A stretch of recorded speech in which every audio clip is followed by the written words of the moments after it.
Hi, everybody. I'm here with our Empowered Musician of the Month, John Coons. Welcome, John. Thank you so much.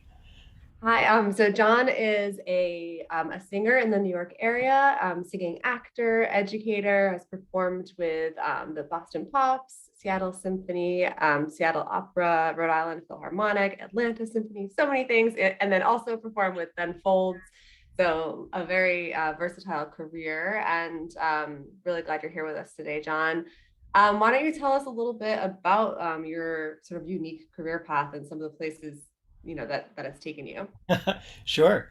So originally I was a jazz singer, and I thought that was going to be my main thing, but I decided to go to school for music education, strongly strong-armed by my parents so that I would have some kind of backup, quote unquote. But what I actually had to do as part of my education was to take classical voice lessons. Turned out I was very good at it, and I ended up pursuing a whole bachelor's in vocal performance and then a master's in classical voice as well. But I kept on doing a whole bunch of things like acting and jazz and musical theater kind of along the way, thinking that they were just kind of fun to do. But then once I got into the real world post grad school, I learned that kind of everything I had been doing in all of these different kind of genres and ways of performing or teaching or where the two would collide was really the main path. So now I've had a career that involves a lot of cabaret singing, involves musical theater. I perform for regional musical theater houses. I perform regional theater. I'll perform gigs with symphonies kind of across the US. And it's a really weird mix of sometimes you're acting with a symphony, and sometimes you're singing arias in a cabaret, and sometimes you're using skills in one area that you wouldn't think you would in another. And sometimes you end up performing on PBS, but because you were a teacher. So I found that just all of these things all feed each other. Yeah, it sounds like you're really embodying like the definition of a crossover singer. And what would you say, like, I love what you said about like that what was fun for you kind of led you to those things. How for people watching who are kind of, following their own joyful interests, how would you, recommend uh like following your bliss, so to speak, and how that works in terms of the crossover? Sure. I find that people who meet you tend to silo you in the context in which they meet you. A lot of my classical friends thought I only did classical. A lot of my theater friends thought I only did, theater, that kind of thing. And a lot of the people that you work with, teachers, mentors, also kind of have their own hopes and kind of siloed visions of who you might become. And it can be very tempting to fall into any of those or to have one of them feel like it has to be your main focus. But the more you bring skills, life experiences from any of these other areas into the other areas, not only does it make you a fuller artist, it makes you a fuller person. And then you end up having personal relationships that come out of these things too. Like you'll have friendships that are like you'll meet somebody in an opera context, but you'll be like, oh, you do musical theater too. You end up doing like a weird musical theater kind of cabaret together. That ends up becoming a professional connection, a lifelong friend, and also spins off into whole other branches of your career as well. So just I think the idea that you can knock down walls between these different versions of yourself that are all developing and taking away the idea that some of them are more legit than others or more professional than others. Even though some of your experiences might be more academic in one area or kind of flashier in another area, they're all you, Mhm. and they all will help your kind of development in all of those areas. Um, so I guess don't let yourself be siloed either by mentors or teachers, friends, or especially yourself. Yeah, probably doing it to yourself is the hardest one to avoid. Yeah, Yeah. absolutely. Can you tell us a little bit about how answering a Craigslist ad then eventually led to performing in many different ways with the Seattle Opera? Sure. So I went to school at University of Southern Maine, ended up staying on for a grad degree there, and then after that I moved to Boston. And I was gigging in Boston. It was kind of like the the kind of hustle that a lot of people who are especially a couple years out of school in Boston specifically have done. They had their church gig, they had their, they're doing the rounds of auditions, they're doing, yaps, stuff like that. And I just found that personally I wasn't very fulfilled by that. And so I said, okay, if at the end of this year, I was teaching with the Met Opera Guild's Urban Voices program, and I said, if at the end of this school year I'm unfulfilled personally, I'm going to pull a full etch a sketch and move cross country to Seattle. And I did. And I knew no one there. I had no professional connections. I had no job. I had no housing. And it was all kind of on this gut feeling that it would make me a happier person. I Mhm. did not think it was going to end up being a good move for my career, too, or at least at first. But it was because nobody had a preconception about what kind of roles I should be playing, what kind of, performances I should be into. But because I had no connections, I found this random Craigslist ad for an experimental new opera that was set in the mind of Magda Goebbels, like Joseph Goebbels of the High Nazi Command, and I played one half of Hitler, in it, who sang a love duet, with it was very very strange. And I was like, well, no one's ever going to see this. This is weird. This is the dumbest little thing. But through that, I got a choral gig. And then the choral gig ended up leading to a gig where I sang back up to Foreigner for a random gig. That led me to be put on the radar of a modern composer who had been commissioned by the Seattle Opera to do a triptych of one act operas. So I auditioned for that. I got that role. That got my Seattle Opera debut, my Seattle Symphony debut. And then because of that, I got original. I was doing a weird school tour through that. I played a salmon in a family opera. That got seen at 7:30 in the morning at a school performance by a conductor who hired me to do a small gig with Eugene Opera. The Eugene Opera brought me back the next year to do Sweeney Todd, to do Borelli. That got seen by one of the big houses in Seattle, who brought me in to do Assassins at the Fifth Ave. And then that was like throwing my resume, just a handful of resumes at the entire Seattle theater community.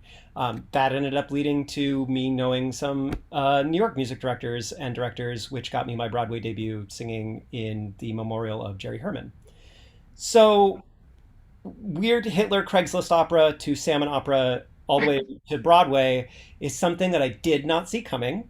But I would say to everybody, take whatever gig it is, as long as you do not feel like they are abusing you for your time or investment of yourself and skills, because you have no idea who you're going to meet, what gigs it's going to lead to, or even things that you might find personally rewarding and want to pursue. Yeah, awesome. I think like, there can be this mentality of like, oh, that's not good enough because it's on Craigslist or something like that. But I really appreciate the open-mindedness of like, yeah, like let's see where this goes. And have you ever you know, been offered a gig that you turned down not because of like where it might or might not lead, but just because it didn't feel right, like it didn't feel good to show up to that gig? Yeah, there was an opera company I worked with once, and I found a lot of their takes to be problematic and outdated, and they seemed unwilling to try to take a fresh look at some of the material that they were doing. And they offered me a gig in a later season, and I turned it down. And I, from all reports, was right to do so. Mhm. Um, Trust your gut, especially once you have worked with somebody. Really take stock. I think we are so used to looking to what the next gig is, that kind of thing, that we don't actually do a post-mortem check in with ourselves after gigs to go, did I feel valued as an artist? Did this production or gig or organization represent the values that I want? Were they Mhm. treating everyone with this kind of equity and kind of respect? Um, Check in with yourself. If you can't say that you felt respected or that you didn't think your colleagues were, don't work with them again. It's just not worth it. Mhm. And if you think like, oh, but I won't end up getting gigs that could lead to you don't want those gigs anyway. You don't want to work with the kind of people who aren't going to see you for who you are as a person, or respect your time as a worker and as an artist. Um, Yeah. Yeah, this leads into my next question about your philosophy for for younger, or not even younger, but for other artists who are growing in their careers around and navigating choices and advocating for themselves. Can you speak a bit to that? Yes. There are a few gigs. I'll give you an example. The first gig that I did with Ben Folds was actually through Jazz Connections. He had hired Carrie Marsh, who's a fantastic vocal arranger, to put together a vocal jazz kind of backup group to sing on a couple gigs that he was doing with a couple symphonies. And so I auditioned, got in through the jazz side of things, but there was one solo that was for operatic tenor, and usually Carrie took it. But there was one night Carrie was sick, and because I had let Carrie know, I was like, "Hey, I'm actually like a classical singer." At the time, that was my main thing, far more than jazz. I was like, "Do you want me to take it tonight?" And if I had not pushed for that, he wouldn't have been like, "Yeah, you know what? Sure, take it." So I did it in the dress rehearsal. Ben Folds' head pops up. He's like, "Oh, this isn't Carrie. This is somebody else." As a result of that, I then got hired to do several gigs just as the tenor soloist with Ben, with a couple other symphonies.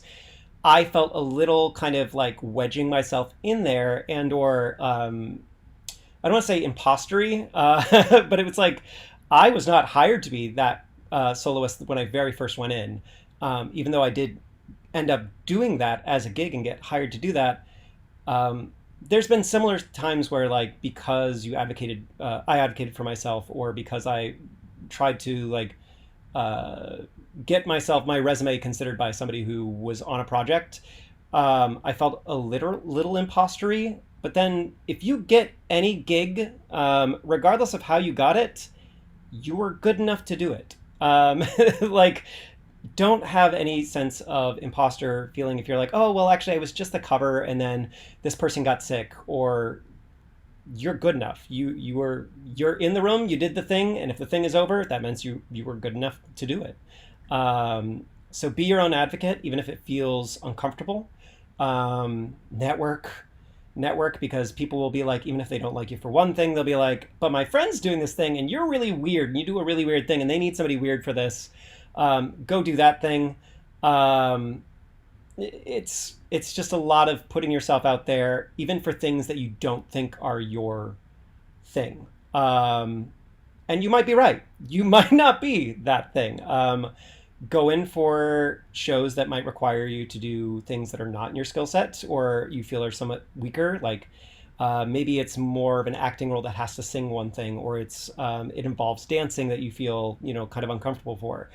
You may or may not get that gig. If you do, learn everything you can on it. And if not, you have still grown that skill set, and put yourself in front of people in a audition and performing capacity that will, stick in their minds when they see you again or for another project. Um, I didn't think I was a good enough actor to do just the acting thing, but then I kept getting musical theater gigs from companies that did both musical theater and straight plays. And then they started calling me in for the straight plays, and then I got cast in a few of them. Um, but I was like, but I'm a musician. I got music degrees. I didn't get a like musical theater degree, acting degree. It doesn't matter. You're doing the thing. If you get hired to do a style of music that you're not used to, and they keep hiring you to do that style of music, you're good enough at that style of music. If This kind of idea applies to everything. If you're good enough to do any kind of thing anywhere, even if it's a small little one-off either performance or art project or something, then you're good enough to keep doing that thing. Um, Yeah, thanks. And is this, and as an educator, working with young people, is this something that you come across? I imagine like little kids. I remember I used to be a teacher too, and like they often would be like, "Is this good? Is this good?" So like there's kind of that, yeah. um, teaching um, us.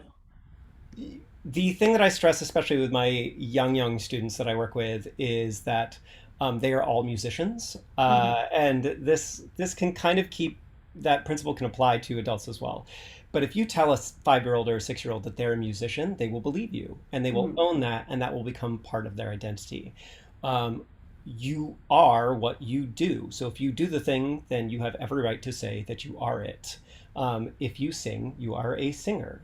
doesn't mean that you're the world's greatest singer, but you are a singer and people cannot take that away from you. If you are a playwright and you have written a play, you are a playwright. It doesn't matter if that has been produced, even. It is something you have done, it is part of your identity. So that can go all the way up through every kind of performer. Tell yourself you are an actor. Tell yourself you are a cabaret singer or a jazz singer. Because if you do it once, you have done it. Don't look at the necessarily like, are you the best at this kind of thing? Just do you do it? Is it part of you? Does it speak to some part of your identity? Does it bring you joy? These are all things that you are the only person that can define whether it's true about yourself or not. Awesome. Thanks. And I know you've been writing some of your own compositions. Can you tell us a little bit about your original work? Sure. So I found that I love doing a lot of cabaret, and I've found a lot of people in New York that feel like my scene because you can do anything in it. You want to sing Stravinsky at a bar, you can do it. You want to sing musical theater that's like doing like weird kind of reinterpretation mashups of like Phantom of the Opera and Madonna songs because they're, you can do that. I love that in cabaret spaces I've been able to write my own work and work in art song, work in opera, work in jazz, work in musical theater, because I just feel like I can bring all those different kind of aspects of myself. The current project that I'm working on is called Bleak, Songs for the Not Quite End of the World. My partner is a music director and arranger, which, if you ever get the chance to get in a relationship with somebody who's also an accompanist, woo, yeah, it's a great experience. It's real good. Makes touring real easy. And He has been working on this piece with me for a little over a year. And while I cannot announce the venue yet, I can say that in the fall we are doing a big performance of it with Trio in New York City. And it is a mix of mashups, original songs that are all very chipper songs about depressing things, and a couple of good covers thrown in there as well. So yeah, and I just started writing. Start writing. If there's something that you are like, I wish there was a song that was for my voice that talked about this kind of thing. Make it up. Commission somebody, write something. Even if you write the words and you're like, you want to work with a composer to, work with it to set it for you, do it because you know what you want to sing more than anybody else. And even if you can't work out a piano part yourself or you only know four chords on the ukulele, that's enough. That's enough to start, finding who you are as a writer as well. Yeah, that's great advice. Thank you. And we will share your socials with this video. So I know you can't announce the location now, but soon, if you click on John's socials, we'll be able to find it. And it's called Bleak, It's the called show. Bleak with the full exclamation point. Okay, Really gotta, you know, really drive home like how chipper the end of the world is. exactly. I'm Yeah. so glad you understand. Yeah. Great. Well, it's been so nice to chat with you. And yeah, thank you so much for coming with us today. And everybody can follow John at the socials below and look forward to seeing where you go next. So thank you. Thank you so much for having me. Okay. Bye. Bye.